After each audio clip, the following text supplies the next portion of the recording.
So finally, it was time to make a decision on the motor. And for me, it was pretty easy. I wanted a 12HT. I wanted a 6-cylinder Toyota motor, but I wanted mechanical injection. And the 12HT is perfect, but I couldn't find one, could I?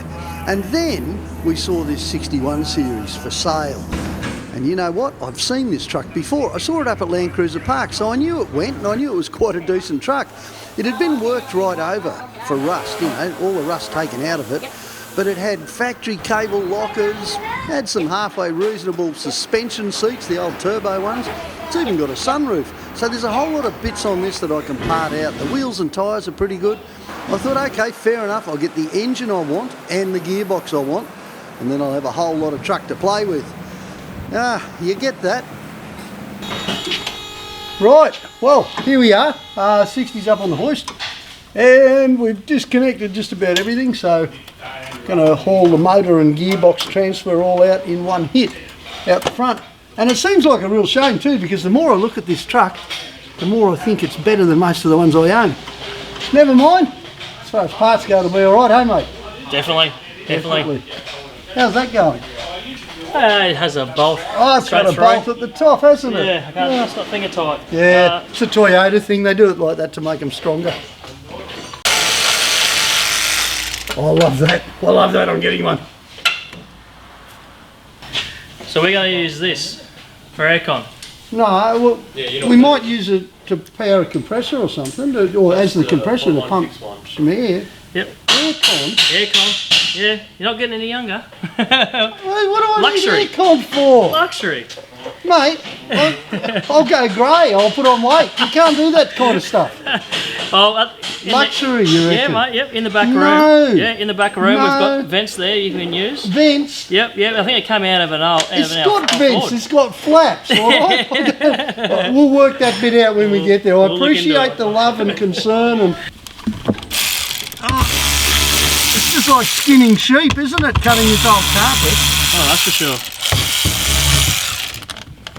What do you got there? Oh, look, see, look at all the extra complexity caused by air conditioning and all that rubbish. Look at all this plastic stuff. Yeah, what's that? That might be temperature gauge. I've never seen a connection like this. What is it? You've seen these before. Must be some newfangled modern thing.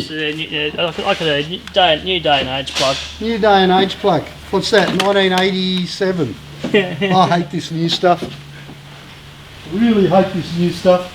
Mind you, I love that motor. That is a solid motor. We're just about to pull the engine out.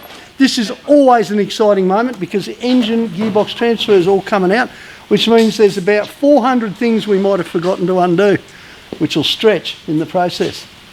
But we're pretty confident, aren't we, Nick? Very confident, mate. And you know what I'm really happy about? That is a beautiful motor. It's just a work of art. It's one of Toyota's finest, if not Toyota's finest. And it's going in Milo too. Wow! This is Nasty Nick on the forklift, and apparently I should have laid bets on whether or not we get the motor out or the forklift backwards. Now the whole plan was to get the engine and the gearbox out in one piece, which isn't that hard really. You just have to get it right. So that means getting the balance right, because we don't want to crush anything. We certainly don't want to crush any injector pipes or anything like that. It's all about just taking it steady and doing it nice and safely.